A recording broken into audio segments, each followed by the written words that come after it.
पुस्तक बाल संस्कार शाला मार्गदर्शिका बाल प्रबोधन कहानियां भाग 2।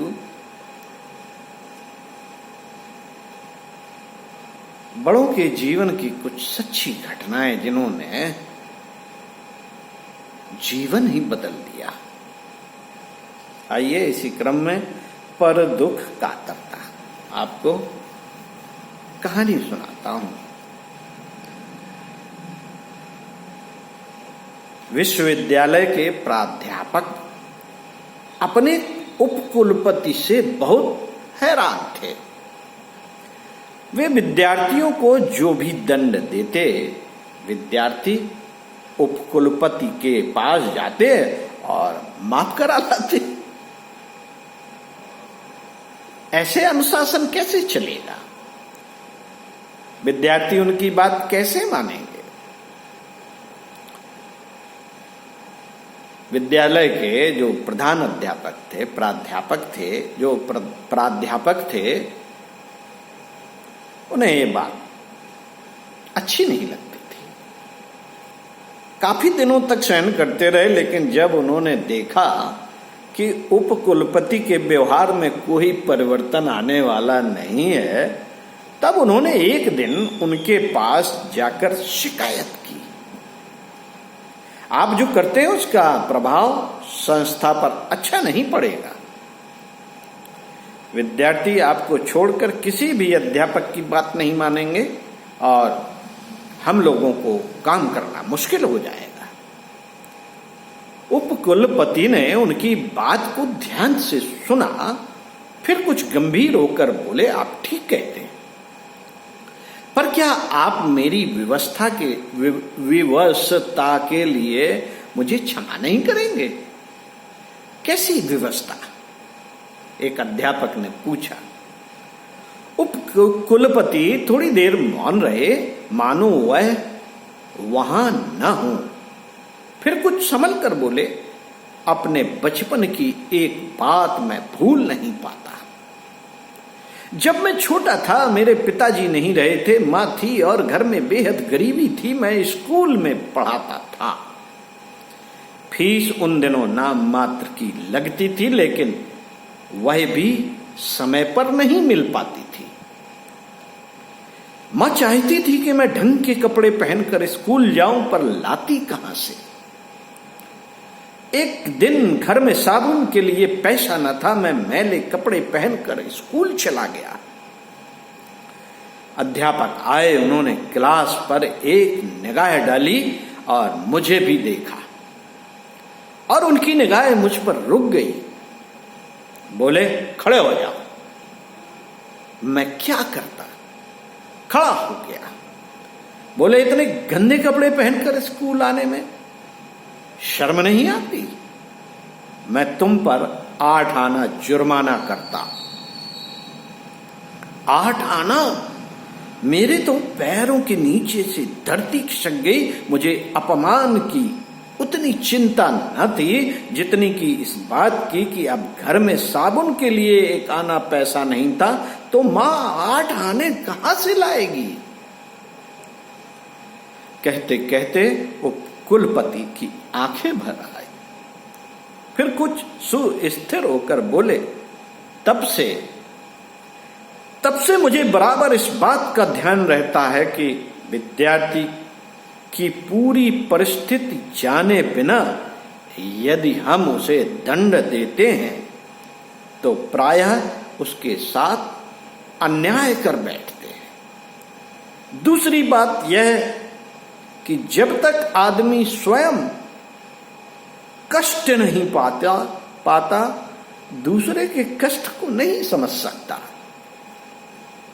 अध्यापक निरुत्तर होकर चले गए। यह घटना भारतीय राजनीति के पंडित माननीय श्री निवास शास्त्री के बाल्यकाल की है। साथियों, एक और सच्ची घटना आपको सुनाता हूं। निष्काम की कामना। सभी भांति समझाने, डराने, धमकाने से लेकर प्रलोभन देने तक के उपाय अपना लेने के बाद ही भी जब प्रहलाद ने भगवत भक्ति का आश्रय नहीं छोड़ा तो हिरण्यकश्यप क्रोधाविष्ट होकर बोला, रे दुष्ट, तू इस कुल में विष्णु का नाम लेने वाला कोई नहीं हुआ। तू ईश्वर ईश्वर की रट लगाकर कुल की मर्यादा भंग किए दे रहा है। यह अक्षम्य अपराध है। श्रेष्ठ कर्म करने से कुल की मर्यादा नहीं टूटती पिताजी। प्रहलाद ने शांत और गंभीर वाणी में अपने पिता को समझाना चाहा। उन्हें कभी भी कोई भी नमन न करे, उससे कुल का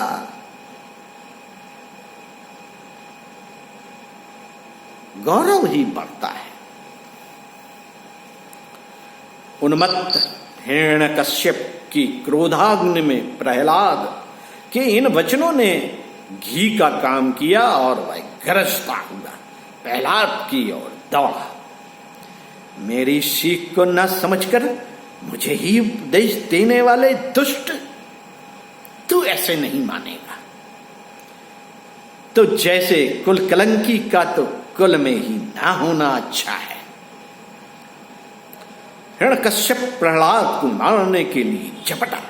आवेश में संतुलन न रह सका और जो घूंसा प्रहलाद पर वार करने के लिए उठा था वह उस खंबे पर पड़ा जिसके सहारे प्रहलाद खड़ा था।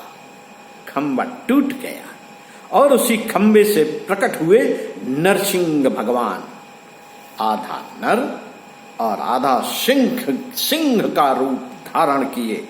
उन्होंने हिरण्यकश्यप को पकड़कर अपने तीक्ष्ण नखों से, नाखूनों से उसका पेट फाड़ डाला।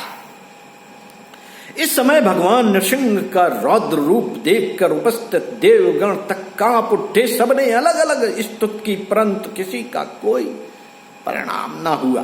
देवगण सोचने लगे, यदि प्रभु का क्रोध शांत न हुआ तो अनर्थ हो जाएगा। उन्होंने भगवती लक्ष्मी को भेजा, किंतु लक्ष्मी जी भी वह विकराल रूप देखकर डर गई और भयभीत होकर लौट आई। अंत में ब्रह्मा जी ने प्रहलाद से कहा, बेटा तुम ही समीप जाकर उनका क्रोध शांत करो। प्रहलाद सहज भाव से प्रभु के सम्मुख खड़े हो गए और दंडवत प्रणिपात करके उनके सामने लेट गए। भगवान नरसिंह ने अपनी भक्त को सामने खड़ा देखकर कहा, बेटा मैं तुम्हारी भक्ति से प्रसन्न हूं। तुम्हारी जो इच्छा हो वह वरदान मांग लो। प्रभु मेरी क्या इच्छा हो सकती है? भक्त प्रहलाद ने कहा, मुझे कुछ नहीं चाहिए भगवान, मुझे कुछ नहीं चाहिए। जो सेवक कुछ पाने की आशा से अपने स्वामी की सेवा करता है वह तो सेवक ही नहीं, आप तो परम उदार हैं, मेरे स्वामी हैं और मैं आपका आश्रित अनुचर। यदि आप कुछ देना ही चाहते हैं तो यह वरदान दें कि मेरे मन में कभी कोई कामना ही उत्पन्न न हो। एवमस्तु, भगवान ने कहा और पुनः आग्रह किया, फिर भी प्रहलाद कुछ तो अपने लिए मांग लो। प्रहलाद ने सोचा, प्रभु जब बार बार मुझसे मांगने के लिए कहते हैं तो अवश्य मेरे मन में कोई कामना है। बहुत सोच विचार करने, मना मंथन करने के बाद भी जब उन्हें लगा कि कुछ भी पाने की आकांक्षा नहीं है तो वह बोले, नाथ मेरे पिता ने आपकी बहुत निंदा की और आस्तिक जनों को बहुत कष्ट दिया। वे घोर पातकी रहे हैं। मैं आपसे यही कामना करता हूं कि वे इन पापों से छूटकर पवित्र हो जाएं। भगवान नरसिंह ने प्रहलाद को गदगद होकर कंठ से लगा लिया और उसकी सराहना करते हुए कहा, धन्य हो बेटा, धन्य हो बेटा तुम, जिसके मन में यह कामना है कि अपने को कष्ट देने वाली की भी दुर्गति ना हो। ओम शांति शांति शांति।